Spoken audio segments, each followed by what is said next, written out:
तो ये प्रश्न ऐसा है कि आध्यात्मिक यात्रा हम जब करते हैं, आध्यात्मिक क्षेत्र में जब हम आते हैं, तो ऐसा लगता है बार-बार कि कोई नई चीज़ सुनने के बाद कि हम कितने अज्ञानी हैं, कितना ज्ञान कम है, ठीक है? और एक टाइम ऐसा भी लगता है कि अध्यात्म में ऐसा होगा कि एक टाइम आएगा कि हम सर्वज्ञानी हो जाएँगे, ये भी लगता है ना? तो क्या सर्वज्ञानी हो जाएँगे? पहला प्रश्न, ठीक है?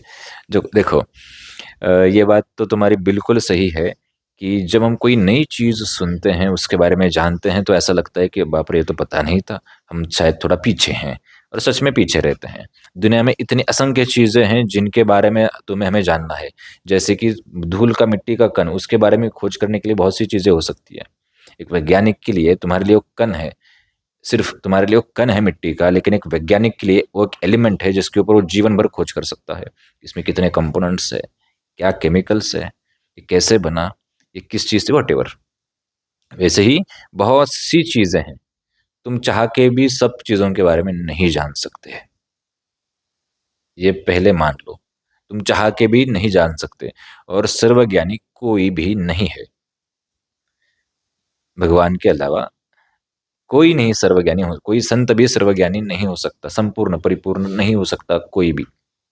हाँ, वो उस स्तर तक पहुँच ज़रूर सकते हैं, उस स्तर तक पहुँच सकते हैं, लेकिन उनको सर्वज्ञानी हम नहीं बोल सकते हैं। जैसे मिट्टी के कण का उदाहरण दिया, वैसे आध्यात्मिक जगत में इतनी चीज़ें हैं कि उनके बारे में जानने के लिए हमारा पूरा जीवन चला जाता है ना? कुछ-कुछ हम देखते हैं ना, किसी-किसी संत ने 1000 साल तपस्या की, किसी ने 500 साल तपस्या की, कोई एक विषय को लेके जीवन भर खोज करता रहा, है ना?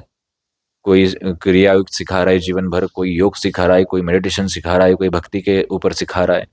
संतों की भी तुम अपनी कैटेगरी देखो एक, वो किसी न किसी चीज़ में एक्सपर्ट होंगे, अलग-अलग, हर चीज़ में नहीं होंगे, ठीक है? और उसी चीज़ के मास्टर को हम बोलेंगे कि ये सर्वज्ञानी हो चुके हैं। ओवरऑल सर्वज्ञानी नहीं है, किसी चीज़ के मास्टर है। तो ये प्रश्न थोड़ा-सा व्यक्ति के ऊपर डिपेंड करता है कि वो ज्ञान किसको मानता है। वैज्ञानिक ज्ञान मानेंगे मटेरियलिस्टिक वर्ल्ड को, है ना?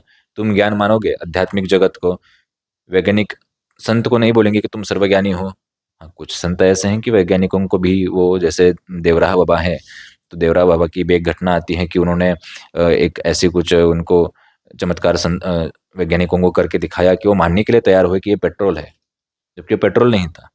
एक ऐसी भी घटना बहुत प्रसिद्ध है।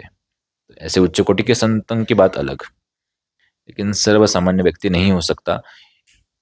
ये तुम्हें स्वीकार करना पड़ेगा कि मैं सब चीज़ें नहीं जान सकता। मैं जितना जानूँगा मैं उसमें खुश हूँ।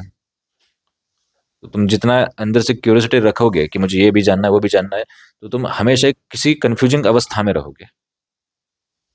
समझ गए? इस प्रश्न का उत्तर सीधा है, कोई कन्फ्यूजन नहीं कि चाह के भी हम हर चीज़ के बारे में नहीं जान सकते, और तुम अगर सोचो कि मैंने सब जान लिया, नहीं, जानने के लिए बहुत कुछ बाकी है ना? बहुत कुछ बाकी है। एक वैज्ञानिक के लिए अध्यात्म जानने के लिए बहुत बाकी है। एक आध्यात्मिक जानने के लिए विज्ञान जानना बहुत बाकी है ना? कोई पानी का अगर जानकार होगा, तो उसको आसमान का पता नहीं। डॉक्टर में भी वैसा होता है। हाँ, ये बात ज़रूर है कि थोड़ा-थोड़ा सब चीज़ों का नॉलेज वो ज़रूर ले सकता है, हर फ़ील्ड का, थोड़ा-थोड़ा ले सकता है। लेकिन उसमें मास्टरी की या ना की, वो उसकी बातें सुन के हम नहीं अंदाज़ा लगा सकते। सर्वज्ञानी, ये जो तुम्हारा प्रश्न है, उत्तर इसका साफ़ है।